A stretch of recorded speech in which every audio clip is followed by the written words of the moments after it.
Bollywood silver screen presenting 10 into 10। इस कहानी की शुरुआत में हम रॉबर्ट लुइस नाम के एक आदमी को देखते हैं जो कैफे में बैठा होता है। इसी कैफे में एक और लड़की है जिसका नाम कैथी है, जो कि एक फ्लावर शॉप की ओनर है और रॉबर्ट सुबह से उसका पीछा कर रहा है। और अब कैथी अपनी योगा क्लास के लिए जाती है। रॉबर्ट भी उसका पीछा करते हुए अपनी कार को उसी की कार के बिल्कुल पास में पार्किंग लॉट में पार्क कर देता है। कैथी जब योगा क्लास से वापस आती है तो रॉबर्ट को पार्किंग लॉट में वो मौका मिल जाता है जिस मौके का उसे सुबह से इंतजार था।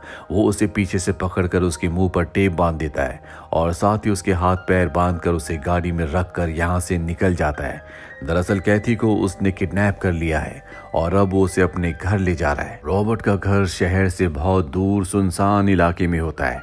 वो कैथी को अपने घर मिलाकर उसे 10 बाई 10 यानी कि 10 फीट लंबे और 10 फीट चौड़े कमरे में रख देता है। ये कमरा पूरी तरह से साउंड प्रूफ है, साथ ही अगर कोई बाहर से देखे तो उसे पता ही नहीं चलेगा कि यहाँ पर कोई कमरा है। इस कमरे को इसी तरह से बनाया गया था। रॉबर्ट कैथी को वहां पर छोड़कर निकल जाता है। कैथी किसी तरह से अपने मुंह की टेप खोल लेती है। वो देखती है कि ऊपर एक वेंटिलेशन विंडो है जहां से वो चिल्लाना शुरू कर देती है।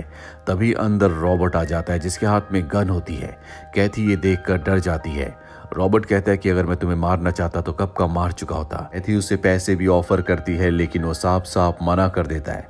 वो कैथी से उसका नाम पूछता है। वो बोलती है कि मेरा नाम कैथी नॉलैंड है, जो सुनकर रॉबर्ट उदास हो जाता है और वहां से निकल जाता है। जिसके बाद वो टीवी पर न्यूज देखता है, जिस न्यूज को देखकर उसे बिल्कुल खुशी नहीं होती। इसके बाद वो कैथी के बैग से उसके आई कार्ड को निकालता, उसके नाम को चेक करता है और अब रॉबर्ट को लगता है कि शायद उसने किसी गलत लड़की को किडनैप कर लिया है। वहीं कैथी को दिखाया जाता है जिसके हाथ पीछे बंधे हुए होते हैं। वो उसे खोलने की कोशिश करती है लेकिन खोल नहीं पाती। जिसके बाद किसी तरह से वो अपने हाथों को पीछे से आगे ले आती है और जब रॉबर्ट अंदर उसके लिए लंच लेकर आता है तो वो उसके ऊपर हमला कर देती है और इस कमरे से भाग जाती है। लेकिन बाहर जितने भी कमरे होते हैं सबके दरवाजे बंद है, यानी कि इस घर से निकलना इतना आसान नहीं है। वहां पर लैंडलाइन भी होता है जिससे वो हेल्पलाइन पर कॉल करने की कोशिश कर ही रही होती है कि रॉबर्ट दूर से गोली चलाकर फोन को डिस्ट्रॉय कर देता है। उसे अब समझ में आ चुका है कि वो यहाँ से इतनी आसानी से नहीं निकल सकती। रॉबर्ट अब डाइनिंग टेबल पर बैठ जाता है जहाँ पर उसने कैथी के लिए लंच भी रखा होता है। वो कैथी से कहता है कि आओ और बैठ जाओ। कैथी वहां पर बैठती है। रॉबर्ट के चेहरे पर कोई भी एक्सप्रेशंस नहीं होते। वो सिर्फ कैथी से एक ही बात पूछता है कि तुम्हारा नाम क्या है। कैथी उसे फिर वही जवाब देती है कि मेरा नाम कैथी नॉलैंड है, जो सुनकर रॉबर्ट को बिल्कुल भी अच्छा नहीं लगता और अब उसे गुस्सा भी आने लगता है। इसीलिए कैथी के ऊपर हमला करने जाता है लेकिन कैथी उसी के ऊपर हमला कर देती है। ये दोनों एक दूसरे से लड़ी रहे होते हैं कि तभी रॉबर्ट के घर की डोरबेल बजती है। दरअसल अब उसके घर पर काम करने वाली लेडी बाहर खड़ी है। रॉबर्ट इसीलिए कैथी को बेहोश करके एक बार फिर से उसी 10 बाई 10 कमरे में वापस रखकर बाहर आ जाता है। यहाँ उसके घर पर काम करने वाली लेडी अब अंदर आ चुकी है। वो देखती है कि पूरा घर बिखरा हुआ है, कई चीजें टूटी हुई हैं। रॉबर्ट कहता है कि आज मुझे तुम्हारी जरूरत नहीं है, तुम चली जाओ। वो उससे पूछती है कि घर को क्या हुआ, पर रॉबर्ट उसकी बात का कोई जवाब नहीं देता। दरअसल वो उस लेडी को छुट्टी देना भूल गया था। उस लेडी के जाने के बाद वो अपने घर को ठीक करता है। साथ ही उसे और कैथी को चोट आई होती है, इसीलिए वो उसके घाव पर मरहम पट्टी करता है। लेकिन कैथी बड़ी चालाकी से उसकी मोबाइल को चुरा लेती है और जब रॉबर्ट उसे 10 बाई 10 के कमरे में छोड़कर चला जाता है तो वो उससे पुलिस को कॉल करने की कोशिश करती है। पर यहाँ पर कैथी की किस्मत अच्छी नहीं होती। यहाँ किसी तरह का कोई कवरेज नहीं है। वहीं बाहर रॉबर्ट को दिखाया जाता है जो टीवी पर एक बार फिर से न्यूज देखता है। दरअसल ये एक केस की न्यूज है जो कि एक हॉस्पिटल के खिलाफ चल रहा है, पर पुलिस के पास, कानून के पास हॉस्पिटल के खिलाफ कोई भी सबूत नहीं है, इसीलिए जल्द ये केस खत्म हो जाएगा। एक बार फिर से रॉबर्ट कैथी के पास जाता है। वो उससे उसके परिवार के बारे में, उसके पास्ट के बारे में पूछता है। कैथी उसे कई सवालों का जवाब देती है पर रॉबर्ट उसकी बातों पर यकीन नहीं करता। वो कहता है कि मैं तुम्हारे बारे में सब कुछ जानता हूँ, मैं तुम्हारे मुंह से सुनना चाहता हूँ। कैथी समझ जाती है कि अब उसके पास कोई भी रास्ता नहीं है, उसे रॉबर्ट को सब कुछ बताना पड़ेगा। वो बताती है कि मेरा नाम कैथी नहीं बल्कि नटालिया है। मैं पास्ट में एक नर्स थी, पर मेरी जिंदगी में कुछ ऐसा घटा जिस वजह से मुझे अपना नाम, हुलिया, पहचान सब कुछ बदलना पड़ा। रॉबर्ट कहता है कि मुझे सब कुछ पता है। तुम्हारी एक जुड़वा बहन थी। तुम्हारे पिता ने एक चीयर लीडर के लिए तुम्हारी मॉम को धोखा दिया था, जो सदमा तुम्हारी जुड़वा बहन बर्दाश्त नहीं कर पाई और उसने अपनी जिंदगी खत्म कर ली। तुम्हारी जुड़वा बहन का नाम कैथी था और उसी के नाम से तुम अब रह रही हो। इसके बाद रॉबर्ट वहां से निकल जाता और टीवी पर अपनी फैमिली की फुटेज देखता है। रॉबर्ट की गोद में एक बच्चा होता है जो देखकर साफ साफ पता चलता है कि रॉबर्ट का ही बच्चा है। वहीं हमें कैथी यानी कि नटालिया को दिखाया जाता है जिसके पास अब भी रॉबर्ट का मोबाइल है और वो उस मोबाइल से पुलिस को कॉल करती है और मोबाइल को विंडो के पास ले जाती है। इस बार पुलिस को कॉल लग जाता है। वो पुलिस को अपना नाम और रॉबर्ट की कार के बारे में बताती है, लेकिन किस्मत एक बार फिर से उसका साथ नहीं देता।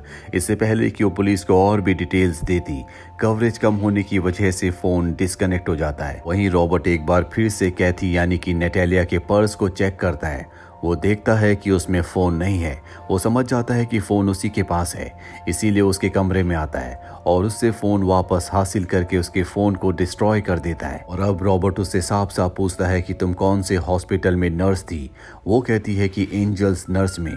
रॉबर्ट कहता है कि आज से कुछ साल पहले वहाँ पर तुम्हारी ऑब्जर्वेशन में 3 पेशेंट्स की मृत्यु हो गई थी, जिसका केस आज भी चल रहा है। हालांकि हॉस्पिटल वाले साबित करने की कोशिश कर रहे हैं कि वो नेचुरल डेथ थी, लेकिन मैं जानता हूँ कि हॉस्पिटल की वजह से उनकी डेथ हुई थी और उन 3 लोगों में एक मेरी वाइफ भी थी। दरअसल रॉबर्ट जिस केस को बार बार टीवी पर न्यूज पर देख रहा होता है वो यही केस होता है जो आज भी चल रहा है। नटालिया कहती है कि इसमें मेरी कोई भी गलती नहीं है। अगर मेरी गलती होती तो आज मैं जेल में होती, मैं आज़ाद नहीं होती।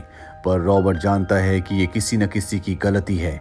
वो कहता है कि मेरी पत्नी की 1 हफ्ते पहले सारे रिपोर्ट्स बहुत ही अच्छे आए थे, जबकि मेडिकल रिपोर्ट में लिखा गया था कि मेरी पत्नी की मृत्यु किडनी फेल और दूसरे ऑर्गन्स फेल होने की वजह से हुई है। ऐसा नहीं हो सकता था। वो कभी अल्कोहल तक नहीं पीती थी। साथ ही जब मैं उसकी बॉडी के पास गया तो उसकी उंगली में वेडिंग रिंग नहीं थी। मेरी पत्नी कभी भी वेडिंग रिंग नहीं उतारती थी। ये सब कहकर वो बाहर चला जाता और एक बार फिर से अपनी पत्नी और अपने बच्चे के वीडियो को देखता है। अब वो अपना आपा खो बैठता है। वो वापस अंदर आता है और वो नटालिया को कहता है कि अगर तुमने सच नहीं बताया तो मैं तुम्हें मार दूंगा। मैं अगर जिंदा रहना है तो तुम्हें सच बताना होगा। नटालिया बुरी तरह से डर जाती है और वो एक्सेप्ट करती है कि मैंने तुम्हारी पत्नी और बाकी 2 पेशेंट्स को मारा था। रॉबर्ट पूछता है कि तुमने ऐसा क्यों किया।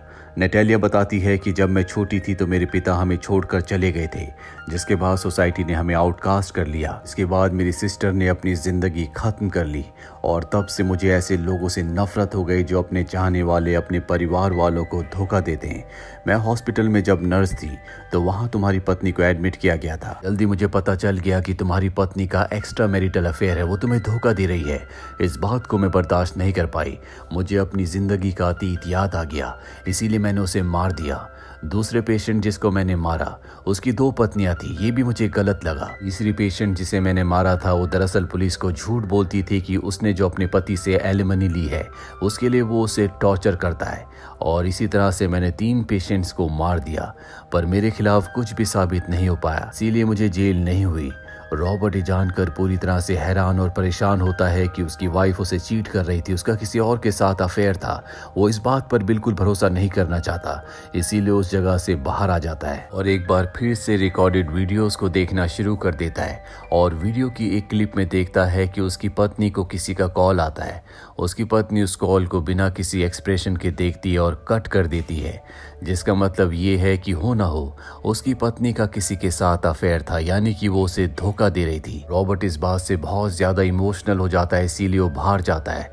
तभी वहां पर पुलिस आ जाती है क्योंकि नटालिया ने अंदर से पुलिस को कॉल किया था जिसमें उसने रॉबर्ट के बारे में उसे बताया था और रॉबर्ट की गाड़ी के नंबर से पुलिस यहां तक पहुंच जाती है। पर रॉबर्ट पर शक होने के बावजूद वो रॉबर्ट को गिरफ्तार नहीं कर पाती क्योंकि रॉबर्ट के आसपास कोई भी ऐसा सबूत नहीं होता कि उसी ने नटालिया को किडनैप किया है। वहीं नटालिया को दिखाया जाता है जो कमरे के अंदर होती है। वो देखती है कि नीचे एक टाइल थोड़ा सा लूज है। वो किसी तरह से उस टाइल को निकालती है और अब रॉबर्ट एक बार फिर से उसके पास आता और कहता है कि भले ही मेरी वाइफ मुझे धोखा दे रही थी, लेकिन तुम्हें कोई हक नहीं था कि तुम 3 लोगों की जान लो। तुम्हें अपने आप को पुलिस के हवाले करना होगा। नटाली कहती है कि मैं अब पुलिस के हवाले अपने आप को नहीं करूंगी। मेरा नाम कैथी है और मेरी जिंदगी खुशहाल है। और तभी उसने जो टाइल निकाली होती है उससे वो रॉबर्ट के ऊपर हमला कर देती है और उसे जख्मी करके वहां से बाहर निकल जाती है। रॉबर्ट भी उसका पीछा करता है। इन दोनों के बीच में हाथापाई होती है और अब नटालिया के हाथ में उसकी गन लग जाती है और तभी रॉबर्ट की जो जो मेड उसके घर में काम करने वाली लेडी होती है रॉबर्ट की बेटी के साथ घर वापस आ जाती है और नैटेलिया रॉबर्ट की मेड को गोली मार देती है जिससे उसकी मृत्यु हो जाती है। साथ ही वो रॉबर्ट की बेटी को गन पॉइंट पर ले लेती है। रॉबर्ट से कहती है कि तुम्हारी पत्नी ने तुम्हें धोखा दिया था, इसीलिए तुम्हारी असली बेटी नहीं है। और रॉबर्ट को इस बात से कोई फर्क नहीं पड़ता, वो अपनी बेटी से बहुत प्यार करता है। नैटेली रॉबर्ट से कहती है कि अब मुझे तुम्हें और तुम्हारी बेटी को मारना होगा, तभी मैं बच सकती हूँ। रॉबर्ट कहता है कि इससे भी कुछ नहीं होगा, तुमने जो कुछ कहा है, जो कुछ किया है, वो सब कुछ रिकॉर्ड हो चुका है। यहाँ पर हर जगह रिकॉर्डर है। ये सुनकर वो घबरा जाती है। इस बात का फायदा उठाकर रॉबर्ट की बेटी उसके हाथ पर काट कर वहां से भाग जाती है। रॉबर्ट को भी मौका मिल जाता है और नैटेली के ऊपर हमला करके उसे बेहोश कर देता है। और जैसे ही वो कुछ आगे जाता है, नैटेली एक बार फिर से खड़ी हो जाती है, इसीलिए उसे उसके कंधे पर शूट करना पड़ता है। इसके बाद वो अपनी बेटी के पास जाता है। वो अपनी बेटी को और साथ ही उस पेन ड्राइव को जिसमें सब कुछ रिकॉर्ड है उसे लेकर अपने गैराज में जाता है। पर इससे पहले कि वो यहाँ से निकलता, नैटेली एक बार फिर से वहाँ पर आ जाती है जिसके पास गन भी है। वो उस गन से उसे शूट करती है, पर उसकी किस्मत अच्छी होती है कि गन में गोलियां नहीं होती और एक बार फिर से रॉबर्ट और नैटेली के बीच में हाथापाई होना शुरू हो जाती है। मौके का फायदा उठाकर रॉबर्ट की बेटी यहाँ से भाग जाती है और तभी यहाँ नैटेली को दिखाया जाता है जिसने रॉबर्ट को पूरी तरह से ओवर पावर कर दिया है। पर इससे पहले कि वो उसे मारती, रॉबर्ट बड़ी चालाकी से गैराज के दरवाजे को, शटर को नीचे डाउन कर देता है जिससे नैटेली उसमें दबकर बेहोश हो जाती है। इसके बाद रॉबर्ट की बेटी भी घर से बाहर आ जाती है। दरअसल वो पुलिस को कॉल करने के लिए गई थी और अपने पिता के गले लग जाती है। अब यहाँ पर पुलिस भी आ चुकी है और रॉबर्ट के पास नैटेली के खिलाफ सारे सबूत हैं कि उसी ने हॉस्पिटल में 3 लोगों को मारा था, जिससे उसे अब सजा होगी। इसी के साथ ये फिल्म, ये कहानी यहीं पर खत्म हो जाती है। उम्मीद करते हैं कि ये कहानी आपको पसंद आई होगी।